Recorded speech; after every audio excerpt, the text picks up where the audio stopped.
Chief of the Intake and Regulatory Coordination Division, and this is the DRC meeting for Shiva Karen 620220060. The lead reviewer is Jeff Server, and the purpose of this DRC meeting is for the applicant to ask any questions that they may have based upon the comments that you received. I will first ask Jeff to highlight some of the major issues we should talk about, but this is really the applicant's meeting, and so we will turn it over to you. This meeting is being recorded and live streamed. So Jeff? Hi, good morning. Thank you. This application is an administrative subdivision plan to combine two properties into a single. The property is currently zoned AR, and the proposed subdivision would result in approximately 25 acres. The major issues that we're seeing with this application at this time are primarily the location of some of the septic areas, primarily the sand mounds, and the location of the house. So they're primarily environmental in scope. The concern is about having to do any type of horizontal stream valley buffer. And that's pretty much it.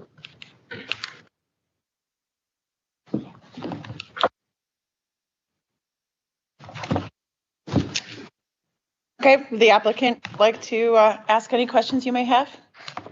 Hi, good morning. Jeff Robertson with Cass Engineering. I am sitting in today for Eric Tidd. He had a conflict with the meeting today, so this will be brief. I have a couple of questions that he had asked me to raise. Is Marie here from Fire and Rescue?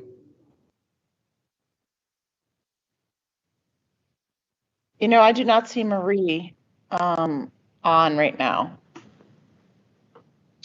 Okay, well, let me just, for the record, mention that one of her comments asked for design sample tank placement and vehicular access driveway to ensure easement and access at a future date are possible. Under a previous pre-preliminary plan application, an easement was created along Whites Ferry Road. It's adjacent to the existing driveway. And that plan that indicated a 30,000 gallon cistern with a dry hydrant to be installed. So we just want to confirm with Marie, and we'll do this offline, that that's sufficient for her concerns for this project. The only other important topic was, as Jeff mentioned, was the location of the septic areas and the house as it relates to the stream. Eric has been working on this matter with the well and septic section. And, you know, we believe that the septic area as shown is probably in the best and most suitable location. The applicant has secured approval from MDE for the stream crossing, either by directional drilling or by temporary stream diversion. Whichever method is determined is, I guess, to be determined at this point. But those two methods have received favorable approval from MDE, so we can continue to work with Mary Jo through those issues. I don't think there were any other comments worthy of discussion. I think the rest of those can kind of be handled offline. They were primarily environmental. I think the majority of them can be easily addressed. The big issue was, of course, the stream crossing and placement of the septic areas. Is Mary Jo? I am here, Jeff. Hello. Hi. Yes, so we had concern about, trying to protect the stream and stream buffers. And I did reach out, when the plans came in to Megan and Well and Septic. And she did let me know that there had been testing done where the house is proposed in that area, and none of that passed. So I think we are at the point where we recognize that that's not an option to put the septic on the same side of the stream as the house is proposed currently. Just to explore all options, and I recognize that there's a lot of stream buffer on the other side of the stream because this property is all surrounded by streams on each side. If there was a way to relocate the proposed house to where the septic needs to go, that side of the stream. Yeah, there may not be enough space, I recognize that, but I wanted you to at least kind of investigate that as an option. Yeah, I think Eric had looked into that, and most of the existing improvements are kind of in the location of the proposed house, which they were trying to maintain some of those. And then of course the big areas around the septic was identified as prime agricultural area with soil that was conducive to retaining that area and keeping it in ag. So I don't know how that might offset keeping the house as it's proposed, or taking some of the land out of production to facilitate a house. Right. I mean, you're taking land out of production for these septic fields. So it's sort of trying to balance that, the agricultural, continuing that with the environmental stuff. So, I mean, I can talk to Eric more about it. Okay. It sounds like he's been more involved with it. It sounds like you're filling in for him. But that's what we would like you to look at, that possibility. And then I know, the lot that was previously approved, the child lot up by White's Ferry Road, that was another option. I know the argument there is that that's in ag production that you wanted to remain. So I guess we can just kind of work through those issues, but we just want to explore all options. And if it does in fact come to needing to keep it as shown, then our preference, I think, would be to do the directional boring to get across the stream if that's where we land, ultimately. Okay. All right. I will pass this information along to Eric and have him get back in touch with you. And okay, sounds good. Work towards resolving that. I don't have anything else. Yeah. All right. Thank you, everybody. Thank you. All right. Thank you.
Morning, everybody. I'm Christina Sorrento. I'm the Chief of the Intake and Regulatory Coordination Division, and this is the DRC meeting for the Mishler property, 520220300. The lead reviewer is Katie Mancarini, and this is being recorded and live streamed. The purpose of this meeting is for the applicant to ask any questions you might have based upon the comments that you received. And I'll turn over to Katie first to basically highlight any of the bigger issues we want to talk about, and then really it's the applicant's meeting to talk about what you would like. So Katie, go right ahead. Okay, sure thing. So first thing, this project is located on Buttonwood Lane, 118 feet west of Bent Branch Road. I'm going to cover the high-level comments from fire rescue, stormwater management, environment, and transportation. And then after that, we'll talk a little bit about the schedule and what the next steps are for the concept plan. All right, so first, from fire and rescue, Buttonwood Lane has a dead-end terminus, not a cul-de-sac, and we need to locate a compliant fire department vehicular turnaround for this to move forward. Buttonwood Lane pavement appears to have inadequate width, and we need a minimum of 20 feet. I think in the statement of justification and shown on the plans, we've got somewhere between 18 as narrow, so that would need to be adjusted. If the Buttonwood pavement can be resolved, you need to locate the unit front doors within 50 feet of the edge of compliant fire department vehicle access as measured as the firefighter walks. And then the last comment under fire and rescue is to locate a hydrant within 400 feet of each driveway measured as the truck travels. Moving on to stormwater management, subdivision of any property requires a stormwater management concept. So if this were to go forward with an administrative subdivision, please submit a concept for stormwater management. We have some extensive environmental comments, so I'm going to go over this fairly quickly. The subject property is located within the Palisades subsection of the Bethesda Chevy Chase Master Plan approved and adopted in 1990. There are extensive recommendations in that plan and major goals on the protection of the Palisades' delicate and irreplaceable environmental features, such as steeply sloped areas of 25% greater, highly erodible soils, mature trees, and streams. And at this point, the application as submitted has not correctly identified the extent of such features or adequately addressed their protection and enhancement. Furthermore, under the subdivision regulations 50.4.3K, the board must restrict the subdivision or development of any land for environmental protection relative to highly erodible soils, steep slopes, and the associated objectives of Chapter 22A of the County Code relating to conservation of trees and forest resources. There is a possibility that the project qualifies for a forest conservation exemption, however, it remains unclear how the proposed development would comply with the guidelines for environmental management of development in Montgomery County and the Bethesda Chevy Chase Master Plan and the subdivision regulations. If you have questions about that, I recommend reaching out to Marco Booster directly and just keeping me in the loop. Okay, so we have also some transportation issues. So first of all, right-of-way dedication appears to be required on both frontages based on the information that staff is able to find and what was provided with the application. The narrowest right-of-way width per county code, chapter 49, is 50 feet for a tertiary level street, which is what we believe Buttonwood Lane would qualify as. Looking at what we have here, the minimum right-of-way dedication required on this is about 10 feet on the side of the site. We recommend coordinating with MCDOT and DPS right-of-way to determine if additional needs for PIEs, open versus closed section improvements to the right-of-way and the roadway and other right-of-way along Buttonwood Lane would be helpful. Furthermore, the 2018 Master Plan of Highways and Transitways recommends a 120-foot minimum right-of-way for Massachusetts Avenue, and that has been dedicated on other sites north and also east of this site. Per Plat 2514, it appears that 50 feet of right-of-way has been dedicated between the site and the property line and the roadway center line. So it looks like another 10 feet of right-of-way dedication would be required on the site side. Prior to administrative subdivision plan, please coordinate with DOT. Roadway cross-section for Buttonwood Lane. Please also include SHA for a cross-section of Massachusetts Avenue. Sidewalks are required on Massachusetts Avenue frontage. However, the site qualifies for fee in lieu of construction. Based on the most recent policy approved by the planning board, the cost would be estimated at $8,640. State Highway also adds that it appears the applicant is proposing water and sewer connections on Massachusetts Avenue. If this is the case, a permit will be required. MCDOT has further comments that some site distance certifications for the proposed driveways are needed, as well as a storm drain study. Please follow the checklist provided by MCDOT for future submissions. There were a couple of typos and notes on the sections of the plan. Those were conveyed to you. And We're getting mini right now. Oh, that's fine. That's totally fine. Yep, that's a tough one.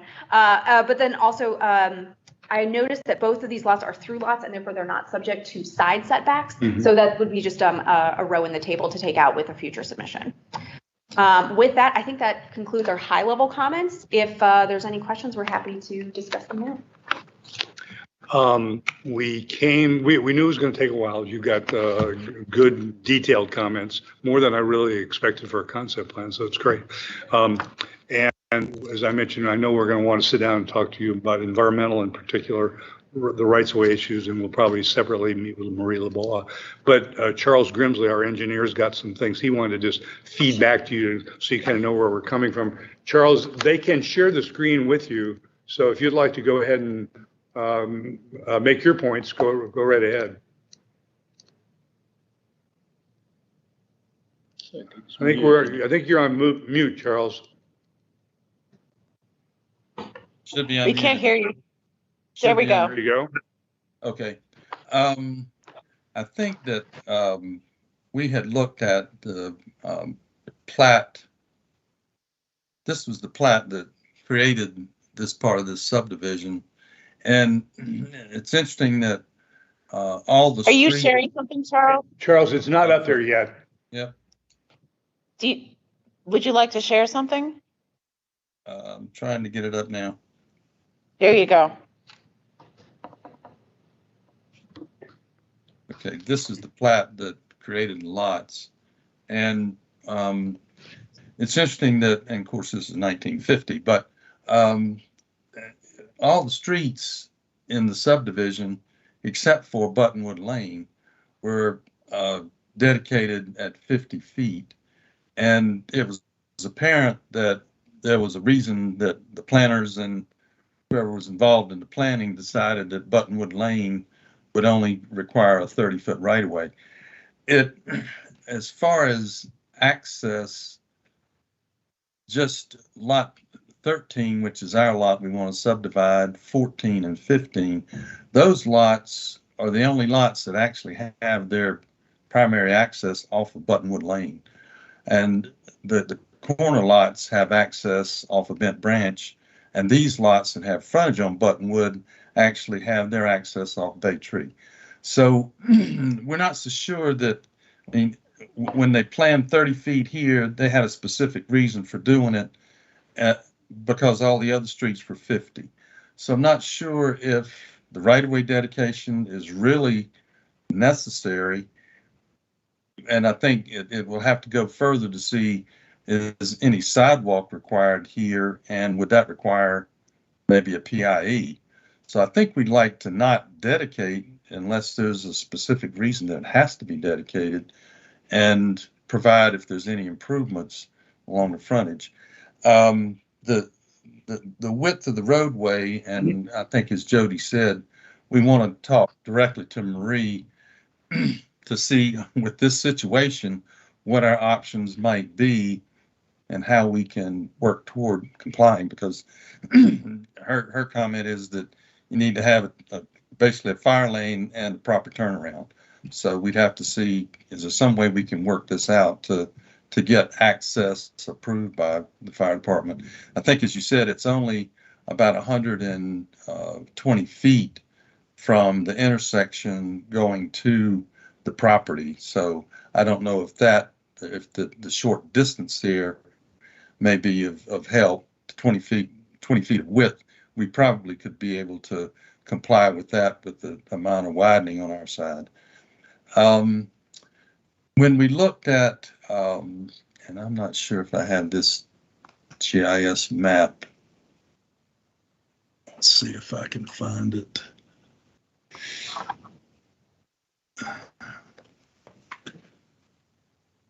And if you can, I'm actually going to like to start the presentation by Alan giving a little description of what Massachusetts and Goldsboro were like when he was a kid living on this property.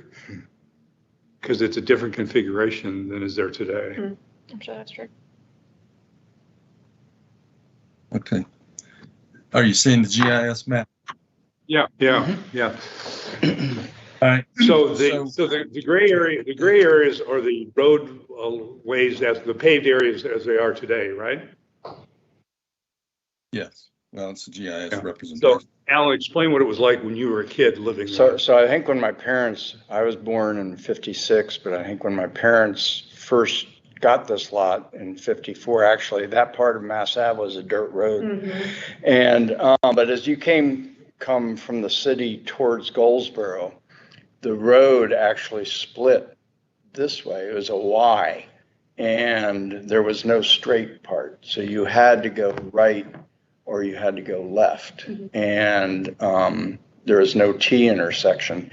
And so if you wanted to go towards Goldsboro to the left, the road that was there actually kind of mimicked behind those property lines on that, that curve there. And it also followed the property lines there. And then there were so many accidents because people came barreling down Mass Ave, and all of a sudden they had to make a decision. They didn't know what they're doing. So that's all wooded now, that white area, and they put in this T intersection.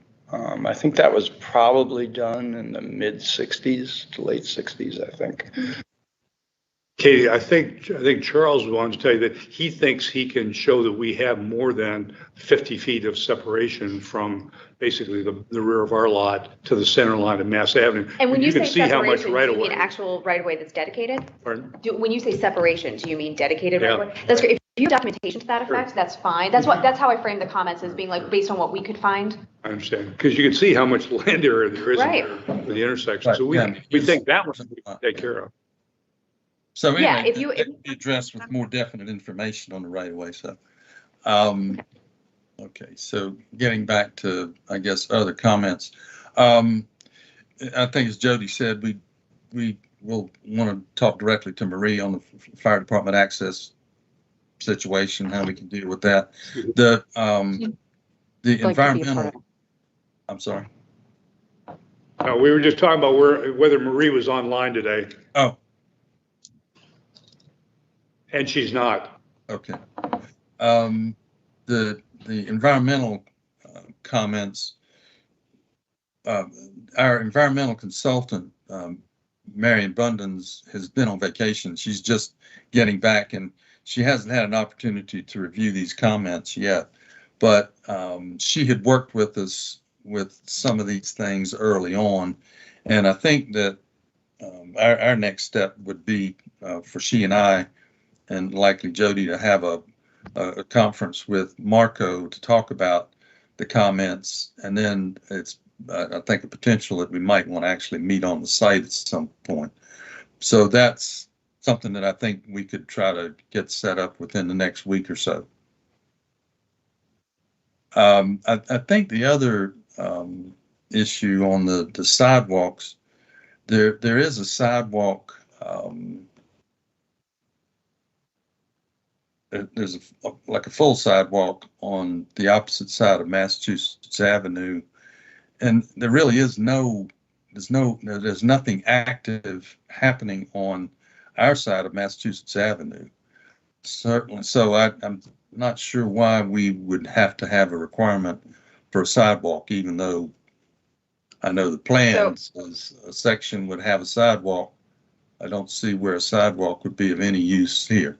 And I know you're proposing a fee in lieu, but I don't think the sidewalk should be proposed there and necessary. Well, that's part of the complete streets design guide, which is now in effect, in which case this type of roadway is required to have sidewalks on both sides. You have the option of constructing them. You also have the option to pay the fee in lieu, but that is where we're limited. We don't have the option to waive them. We are not requiring them on Buttonwood Lane, and so that fee is for the Massachusetts Avenue. And based on the environmental issues, we want to do as little land disturbance along Right. Massachusetts, because that's where if we're not touching anything down there, Certainly. that helps us. Yeah, so yeah, but if this were to go to the board, or if this were even handled administratively, we would need to see that.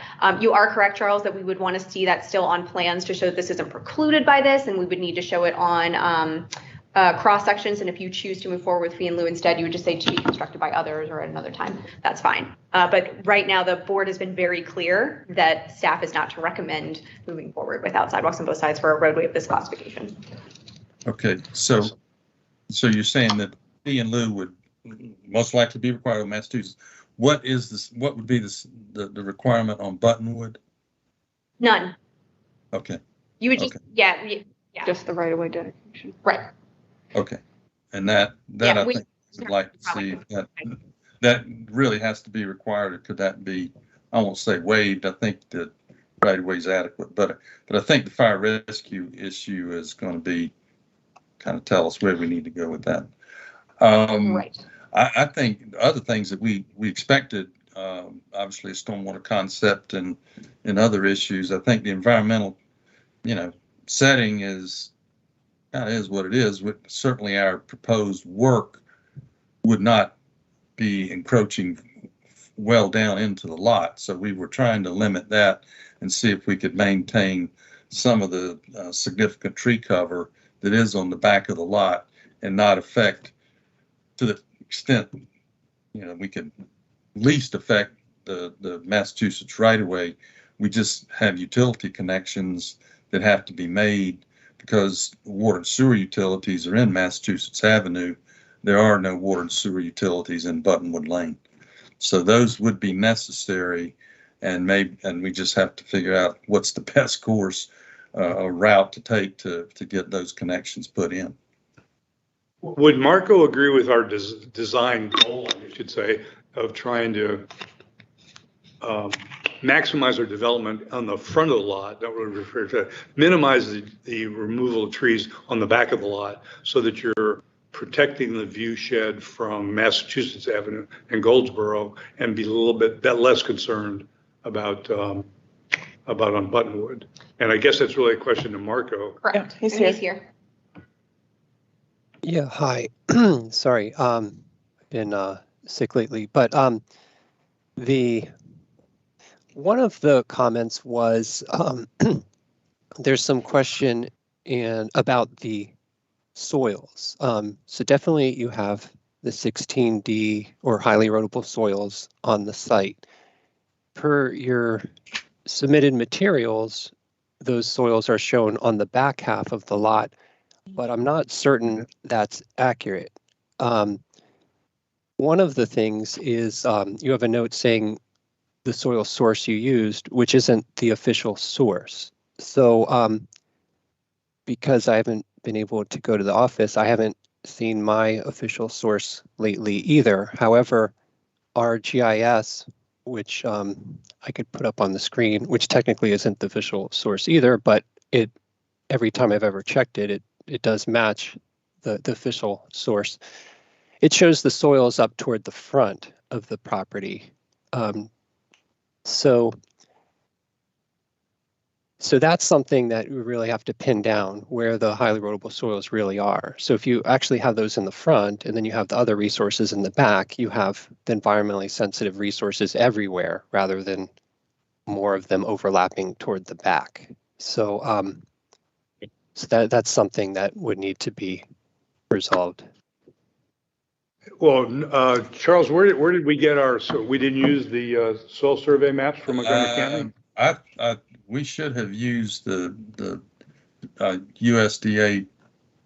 As far as I know, we use what we normally use to identify soils. So I'll have to check into that to see why Yeah, that's not the official source. If you look at the submission requirements, you have to use the Montgomery County Soil Survey, and there are some differences if you're using a different source. And I'm not sure if that's the problem or not, but okay. Or if our GIS isn't exactly correctly reflecting the soil survey. But that's a big question that we need to resolve. So having the highly erodible soils in the front would make things more complicated because you have more overlapping environmentally sensitive resources all over the site rather than just concentrated in toward the back.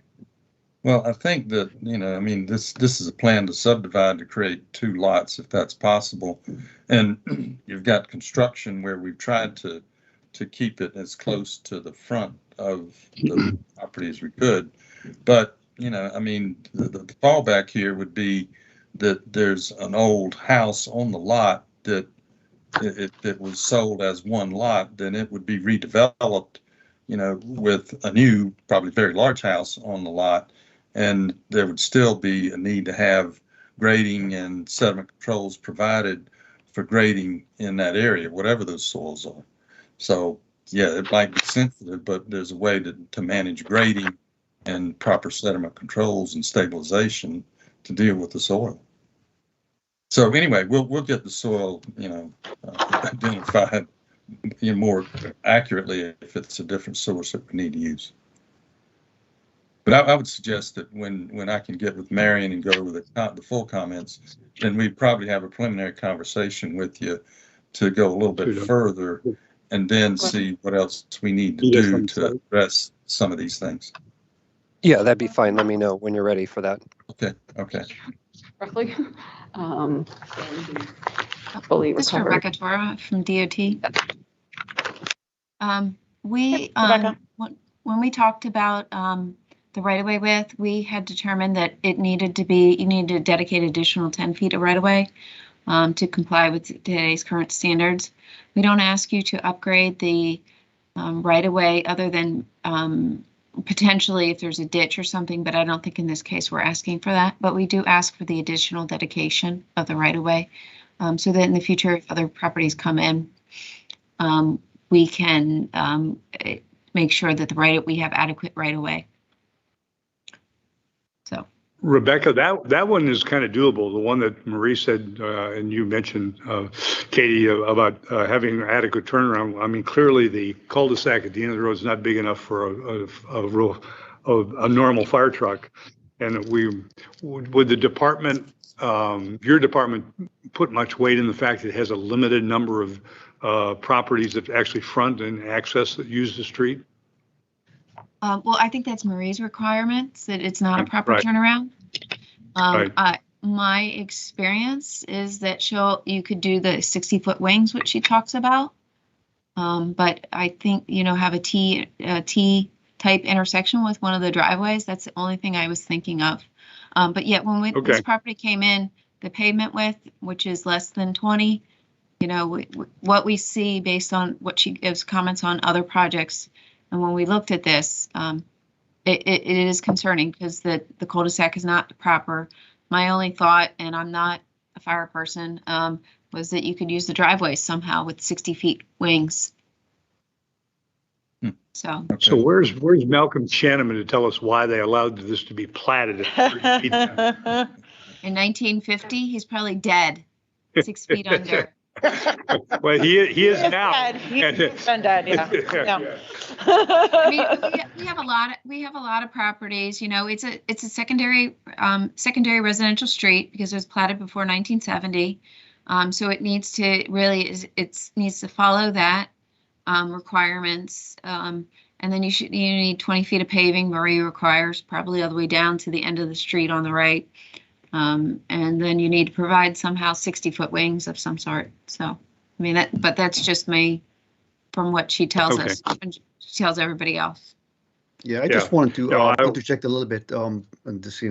Sorry, this is Sam. And Rebecca did mention that we need 50 feet of right of way to make this as a standard roadway, a tertiary class roadway.